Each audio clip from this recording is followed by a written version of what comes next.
होंगे और क्या इसे अनिवार्य करना ज़्यादा बेहतर होगा? कंज्यूमर को क्या ज़्यादा बेहतर जानकारी मिल पाएगी कार सेफ्टी की? इस पर हम डिटेल में चर्चा करेंगे, लेकिन उससे पहले देखिए ये खास रिपोर्ट।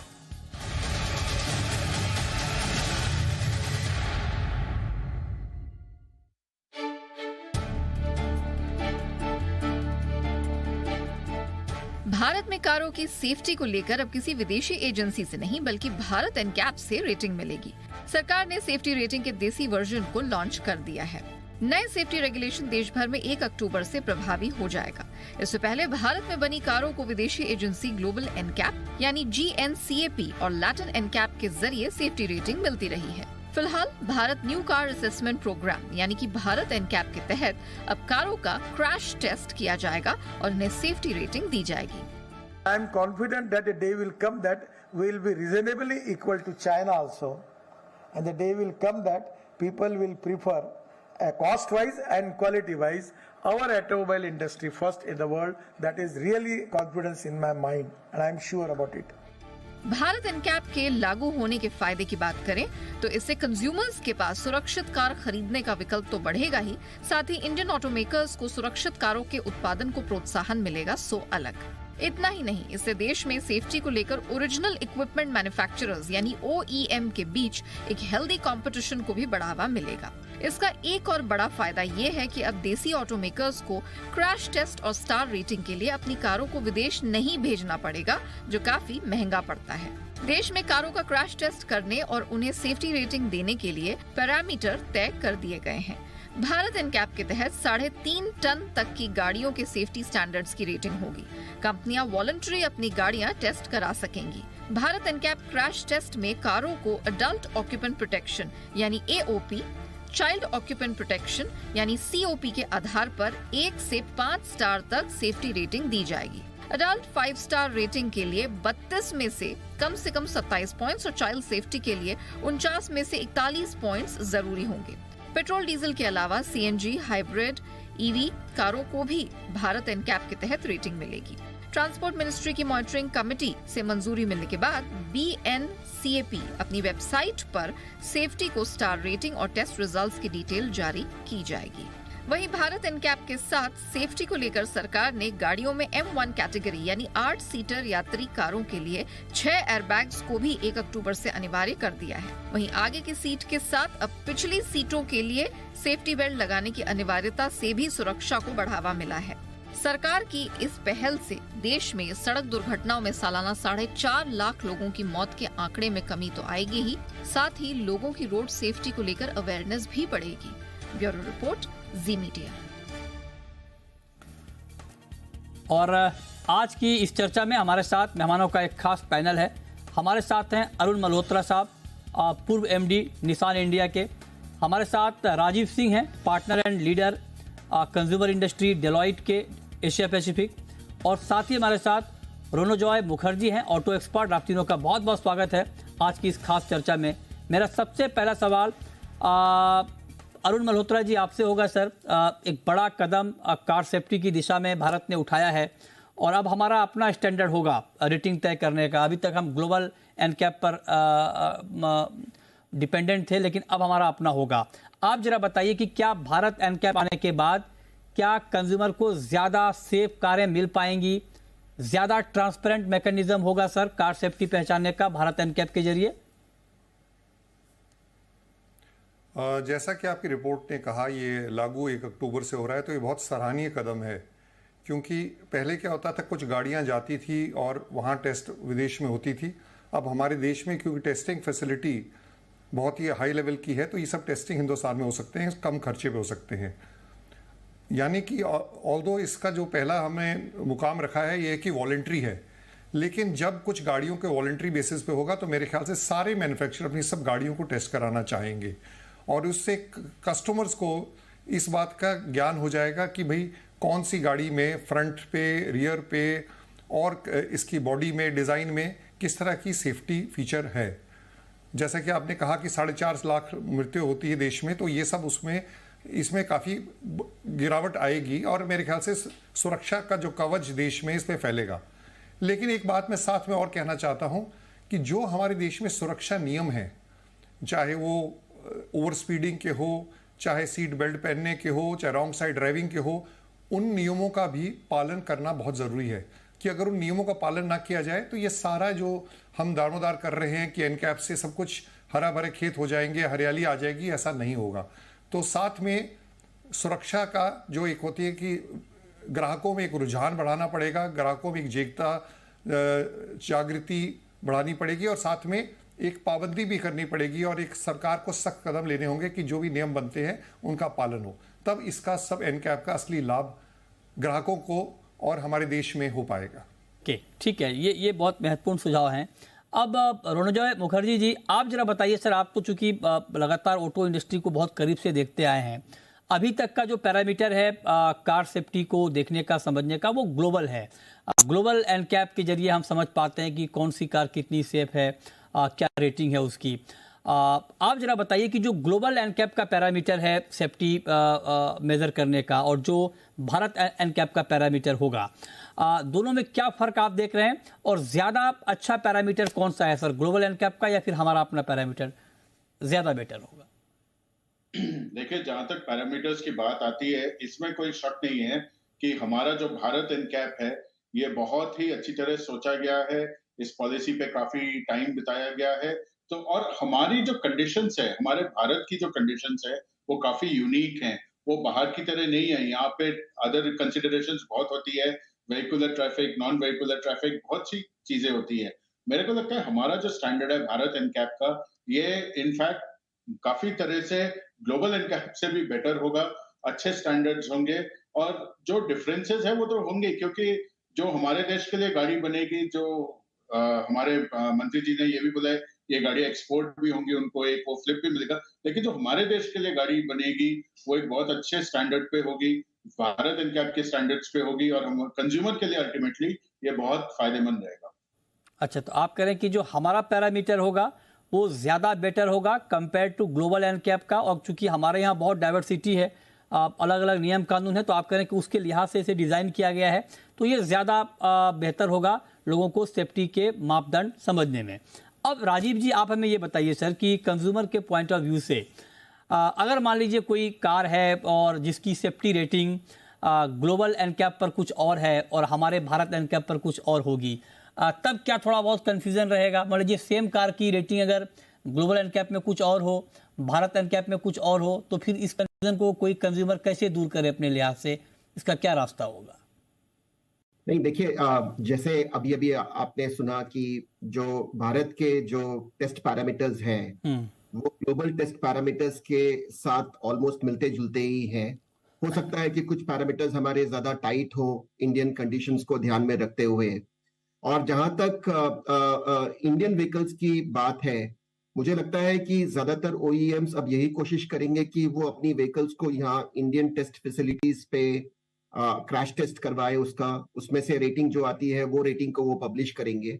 क्योंकि ये करने से उन्हें दो फायदे होंगे, एक तो इंडिया में करने से उनको कॉस्ट कम पड़ेगा और दूसरा जो टाइम लगता है कि बाहर कहीं विदेश में गाड़ी को भेजो, वहां पे टेस्ट, क्रैश टेस्ट उसका करवाओ, उसको वक्त भी बहुत ज्यादा लगता है। तो जहां तक फ्यूचर की बात है, ज्यादातर गाड़ियां हो सकता है अब इंडिया में ही इनकी क्रैश टेस्टिंग हो, तो कंज्यूमर के लिहाज से उन्हें ये ज्यादा कंफ्यूजन नहीं होगा।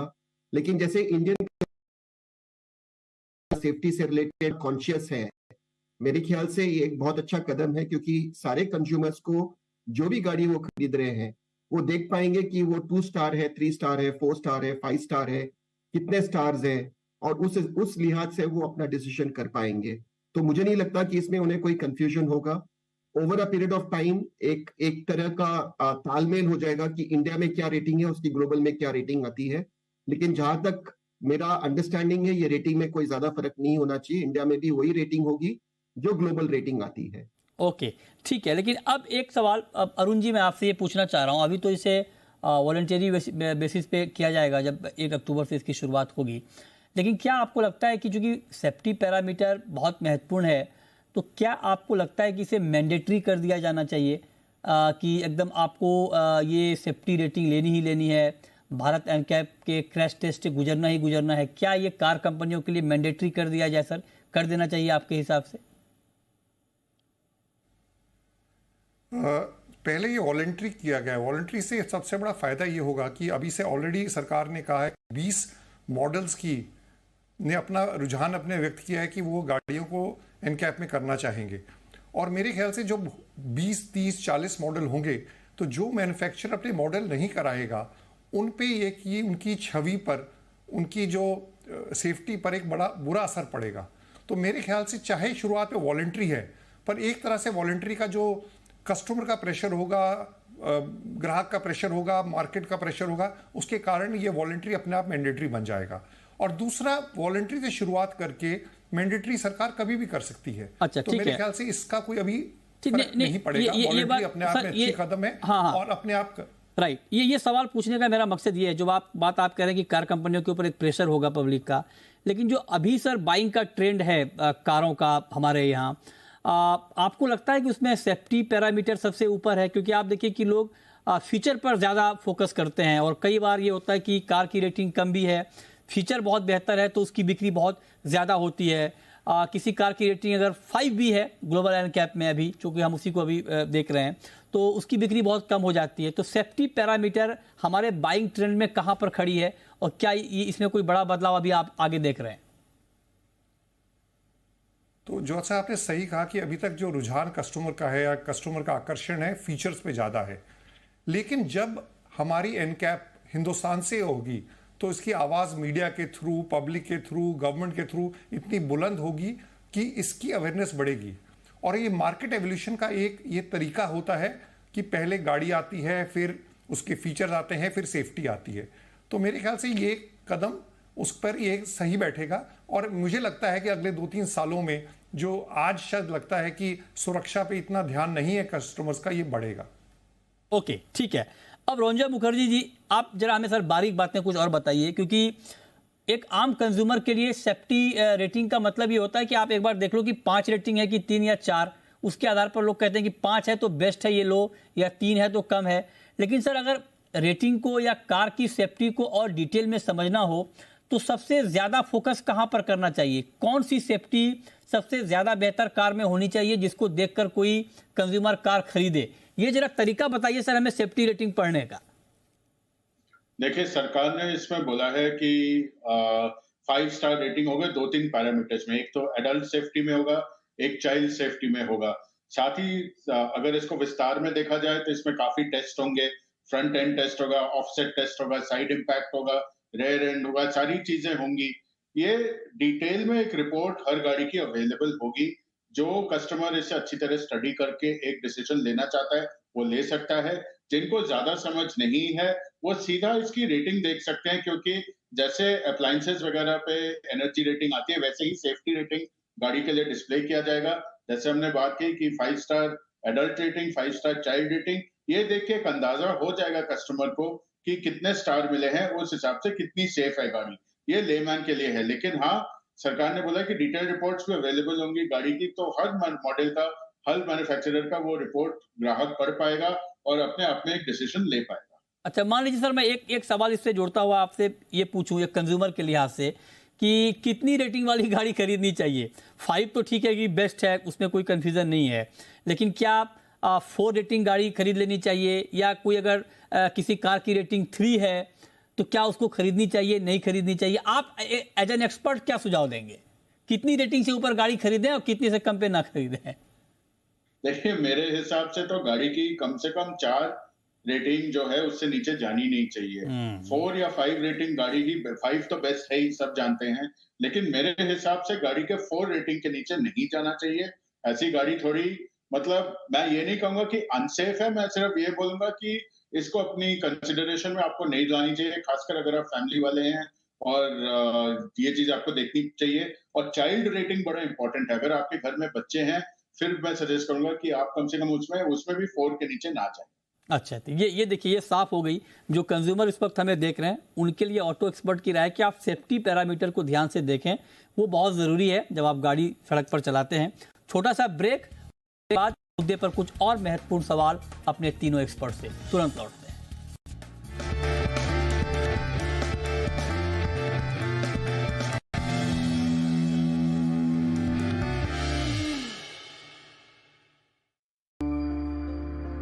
Why should the road tell me where to go?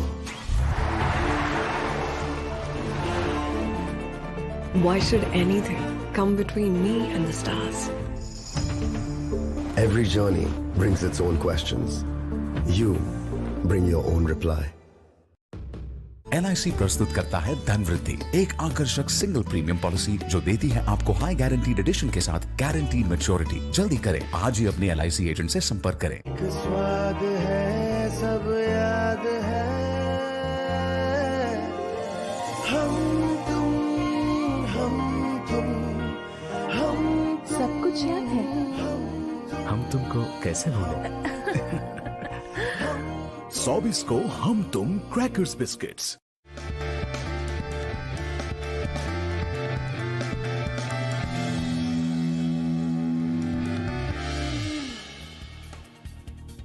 Break के बाद भी हमारी खास चर्चा जारी है और हमारे साथ तीनों खास मेहमान बने हुए हैं आपको डिटेल में बताने के लिए कि कार सेफ्टी का जो स्वदेशी तरीका सामने आया है ये कितना कारगर साबित होगा, इसका कितना बड़ा फायदा होगा, इस पर हम डिटेल में बात कर रहे हैं। राजीव जी, अब मैं जरा आपसे पूछना चाहता हूं सर, अभी जो सवाल अभी मैंने अरुण जी से भी पूछा कि आमतौर पर फीचर के ऊपर बड़ा फोकस किया जा रहा है, सेफ्टी के ऊपर भी होता है लेकिन फीचर अभी प्रायोरिटी में है और कंज्यूमर के लिए भी और कार मेकर के लिए भी अलग अलग तरह की सुविधाएं कारों में देते हैं और जिससे लोग ज़्यादा अट्रैक्ट होते हैं कार खरीदने में। क्या आपको लगता है कि ये माइंडसेट भारत एनकैप आने के बाद बदलेगा और कार कंपनियों को भी अपना माइंडसेट बदलना पड़ेगा और सेफ्टी को प्रायोरिटी में ऊपर रखना पड़ेगा? नहीं, बिल्कुल। देखिए, मेरे ख्याल से तो ये एनकैप आने के पहले भी मेरे हिसाब से जो कस्टमर्स हैं इंडिया में ये काफी हेल्थ कॉन्शियस और सेफ्टी कॉन्शियस एनीवेज हो रहे थे। और ये सिर्फ बात यहाँ पे सिर्फ गाड़ियों की नहीं है, बाकी भी जो ग्राहक है, जो कस्टमर्स है, वो बहुत सारी चीजें जो उनको जरूरत की होती हैं वो खरीदते हैं। तो बहुत सारे कस्टमर्स ऐसे होते हैं जो हेल्थ या सेफ्टी को आगे रखते हैं बहुत सारे डिसीजन मेकिंग में। तो उसी तरह एनकैप आने के पहले भी जो इंडियन कस्टमर्स हैं उनके लिए सेफ्टी, गाड़ी की सेफ्टी ज्यादा और ज्यादा इंपॉर्टेंट होती जा रही थी। नो डाउट ये एनकैप आने से इसकी अवेयरनेस और भी बढ़ेगी। जैसे ही मार्केट में गाड़ियों पे 1 अक्टूबर के बाद जब ये लागू होगा और कुछ प्लेयर्स अपनी अपनी गाड़ियों पे 3 स्टार, 4 स्टार, 5 स्टार रेटिंग शुरू करेंगे, उससे अवेयरनेस और भी बढ़ेगी। लेकिन मैं आपके द्वारा एक और चीज कस्टमर्स को ये कन्वे करना चाहता हूं कि देखिए, ये जो टेस्टिंग होती है गाड़ियों की, ये गाड़ी का जो डिजाइन होता है, हम अनफॉर्चुनेटली कभी कभी इस डिजाइन को चेंज करते हैं। जैसे जो बम्पर डिजाइन होता है आगे और पीछे का, वो इस तरह से डिजाइन होता है कि जब भी कोई फ्रंट इंपैक्ट या रेयर इंपैक्ट हो तो वो बम्पर जो इंपैक्ट है उसको एब्जॉर्ब कर ले। लेकिन कई बार हमने देखा है कि इंडिया में क्या होता है कि हमको लगता है कि हमारे बम्पर पे स्क्रैच आ जाएगा, इसलिए हम उसके आगे एक गार्ड लगा देते हैं या उसके आगे एक रेलिंग लगा देते हैं। तो उस हिसाब से जब भी हम ऐसे कोई चेंजेस करते हैं तो हम गाड़ी का डिजाइन को चेंज करते हैं और उसके वजह से नतीजा ये होता है कि जब भी कोई इंपैक्ट होता है तो वो बम्पर पे ना जाने के बदले सीधा चैसी पे आता है। तो ये एनकैप बहुत अच्छा स्टेप है, लेकिन साथ ही साथ एक डिसिप्लिन ये भी होना चाहिए कि जो भी व्हीकल का डिजाइन है उस व्हीकल के डिजाइन के साथ कोई भी छेड़खानी करना अलाउड नहीं होना चाहिए। यस, ये बहुत बहुत इंपॉर्टेंट बात है।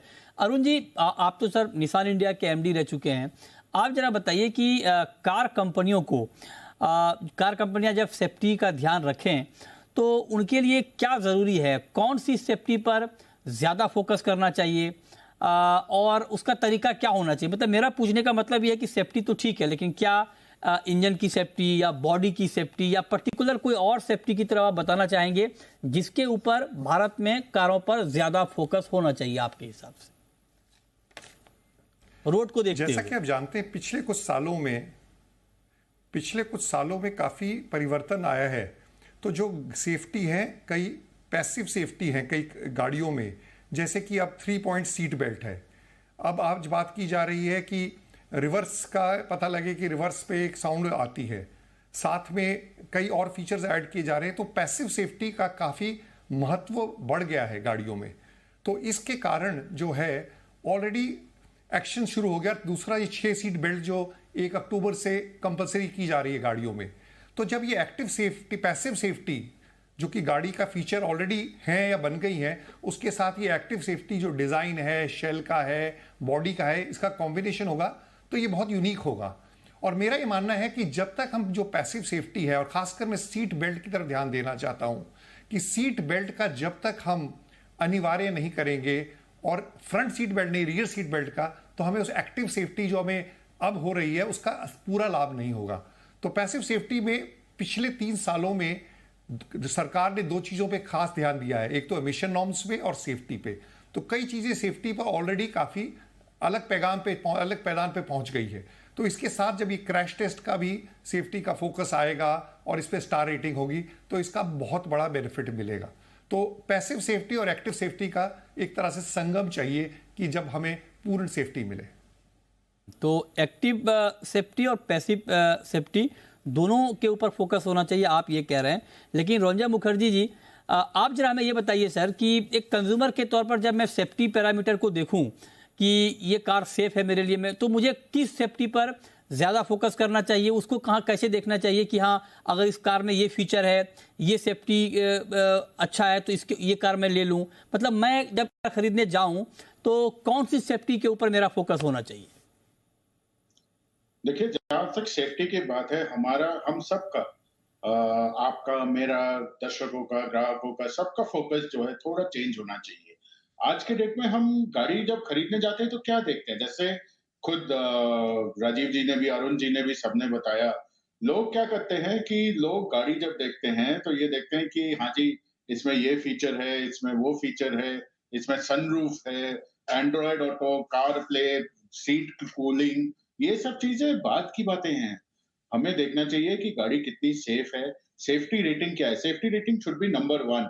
ये नहीं कि आप देखें कि फ्यूल एवरेज कितनी दे रही है, एवरेज वगैरह ठीक है, लेकिन पहली जो आपकी क्राइटेरिया होनी चाहिए गाड़ी खरीदने के लिए, वो ये देखना चाहिए कि गाड़ी कितनी सेफ है, कितनी इसकी रेटिंग है। और ये जो बॉडी स्ट्रक्चर जो रेटिंग भारत एनकैप अभी देगी, मेरे हिसाब से ये पहला चीज है जो किसी ग्राहक को देखना चाहिए गाड़ी खरीदने से पहले। ठीक बात है। लेकिन एक बात राजीव जी और है कि जैसे अभी अरुण जी ने जिक्र किया एयर बैग का, तो ठीक है एयर बैग तो मैंडेटरी भी किया गया है, लेकिन अभी भी बहुत सारी जो मिड रेंज की गाड़ियां हैं या जो लोअर रेंज की गाड़ियां हैं उसमें 6 एयर बैग नहीं हैं। क्या आपको लगता है कि ये, चूंकि इसमें बहुत खर्च आना नहीं है एयर बैग में, तो आपको लगता है कि इसको कंप्लीटली मैंडेटरी कर दिया जाए सेफ्टी रेटिंग आने के साथ साथ, कि गाड़ी कोई भी हो आपको 6 एयर बैग देने होंगे? नहीं, देखिए जिंदगी है तो जहान है जैसे कहते हैं, तो सबसे ज्यादा जरूरी तो सेफ्टी ही है। तो और सेफ्टी सिर्फ ये नहीं है कि जो लोग गाड़ी के अंदर है उनकी सेफ्टी इंपॉर्टेंट है, जितनी उनकी सेफ्टी इंपॉर्टेंट है उतनी ही जो गाड़ी के बाहर है उनकी सेफ्टी भी इंपॉर्टेंट है। तो मेरे ख्याल से ये एयरबैग्स तो इवेंचुअली कंपलसरी हो ही जाएंगे, चाहे छोटी गाड़ी हो, बड़ी गाड़ी हो, महंगी गाड़ी हो, सस्ती गाड़ी हो। और एयरबैग्स ही नहीं, मेरे ख्याल से और बहुत सारे फीचर्स होते हैं गाड़ी में। टेक्नोलॉजी ने बहुत प्रोग्रेस किया है। जैसे कुछ गाड़ियां होती हैं जिसमें एडास के फीचर्स होते हैं जो ड्राइवर को असिस्ट करते हैं। जैसे अगर कोई गाड़ी के सामने आ जाए गलती से, या 2 गाड़ी आपस में भिड़ने वाली हो या टकराने वाली हो, तो कुछ गाड़ियों में फीचर्स होता है कि गाड़ी अपने आप रुक जाती है। तो ऐसे बहुत सारे फीचर्स टेक्नोलॉजी प्रोवाइड करती है, लेकिन हर एक फीचर के साथ उसका एक कॉस्ट भी अटैच्ड होता है।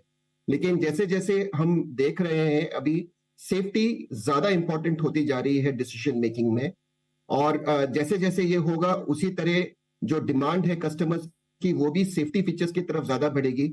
जब डिमांड सेफ्टी फीचर्स की तरफ बढ़ती है तो उनका जो कॉस्ट है आज की डेट में, हो सकता है कि एयरबैग का कॉस्ट है या ये जो एक्सीडेंटल क्रैश जो होते हैं उसमें जो ब्रेकिंग सिस्टम है, एडवांस ब्रेकिंग सिस्टम है, जो इन सब का कॉस्ट आज के दिन में ज्यादा होगा, लेकिन जैसे जैसे इनकी डिमांड बढ़ेगी इनका कॉस्ट भी कम होगा। तो मेरे हिसाब से ये जो सेफ्टी फीचर्स हैं, धीरे धीरे ये सेफ्टी फीचर्स की इंपॉर्टेंस कस्टमर के दिमाग में और ऊपर जाती जाएगी।